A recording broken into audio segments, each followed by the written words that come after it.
So today we're going to cover three areas in the presentation, look at our recent budget, briefly comment on Ireland's first green bond issue, and finally look at some potential risks bubbling under the surface for Ireland.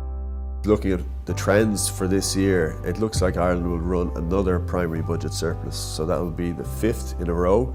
In fact, Ireland will be the sixth country to have run a primary budget surplus for 5 years or more, and the size of that surplus brings us right up towards the top of the league table in Europe.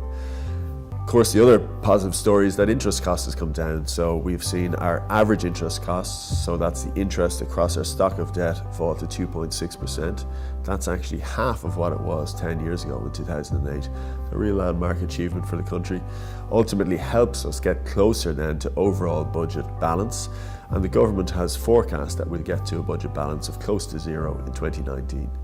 One other factor just to look at though, which could perhaps go either way, is the corporate tax trend. It's been very beneficial for Ireland in recent years. Of course, that and interest cost has helped bring us closer to budget balance, but it is somewhat unpredictable as we move later into the economic cycle. One of the foundation stones of our green bond issue was actually the recent budget, where government capital expenditure is set to increase by another 14 or 15% next year to €8 billion. For the NTMA, a key benefit was the diversification that green bond issue brought. So if you look at key green bond centres, France saw its share more than double compared with our previous 10 syndications. We saw a quadrupling of the take-up from the Netherlands, and the Nordic region took up about 1/8 of that overall green bond issue. Typically in this presentation we look at some of the potential risks facing the country.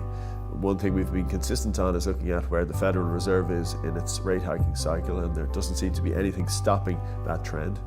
Interestingly, the market has been wrong from when the Fed started raising rates about how fast it will go in that cycle. So if we look at the dot plot, or the estimate of where the Federal Reserve is expected to raise rates to, right now the market is still expecting that the peak in US interest rates will be at least half a percentage point below where the Fed is actually saying that will happen.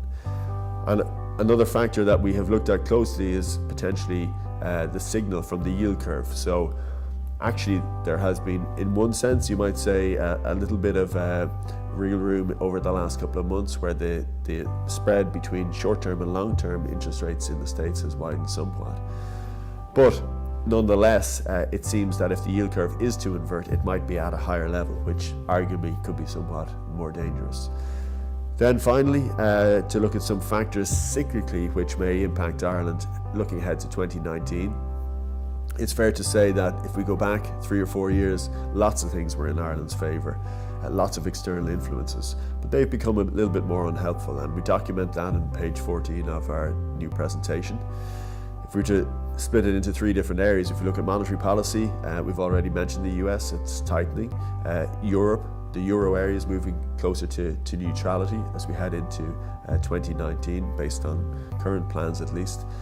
Oil prices, which are a key factor for the Irish economy, have increased significantly over the last year, and the currency has moved to a position where it's not helping certainly as much as it was, and is arguably neutral at best.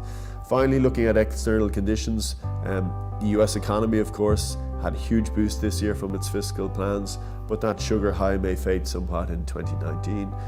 Meanwhile, hard to know what's going to happen with Britain, but we are seeing some signs of the UK economy slowing down. So if you look at those influences right now, compared with the sweet spot of 3 or 4 years ago, it's reasonable to expect that growth may slow somewhat in 2019.